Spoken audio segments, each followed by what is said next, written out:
निस्किन्छ त्यो कुराले चाहिँ तपाईहरुलाई काहीँ कतै तर्साएको सताएको त्यस्तो चाहिँ छैन के निकाल्छन् भन्ने किसिमको हुन्छ छैन। मलाई त्यस्तो मेरो निकाल्नुपर्ने विषय केही छैन, त्यसैले मैले राजनीति झनै ढुक्कासाथ गर्न सक्छु भन्ने विश्वास छ मलाई। केही निस्किँदैन, केही विवादित विषय छैन। थप अब चाहिँ विवाद हुने कुरो त्यस्तो पनि केही छैन।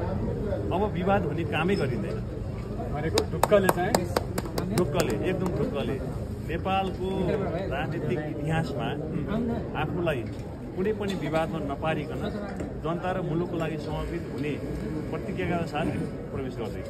यो चुनावमा राजसभाको अवस्था के होला भन्ने लागेको छ मलाई। अहिलेको जनताको जुन विश्वास छ, भरोसा छ, जुन जनताको आस्था छ, त्यो हिसाबले हेर्दाखेरि राजसभा नम्बर 1 पार्टी बन्छ भन्ने मलाई विश्वास छ। विवेकशीलसँग पनि मिल्दैछ, त्यो मिलनलाई चाहिँ कसरी हेर्छ?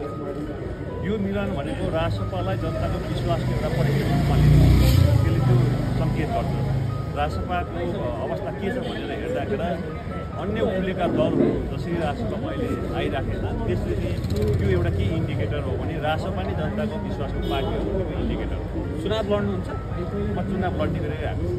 भनेको के काठमाडौँ क्षेत्र नम्बर 4 मा छ मेरो तपाईँको घर, त्यहीबाट हो कि अन्त कतै हो? होइन, म पार्टीले दुई ठाउँमा जान सक्छु।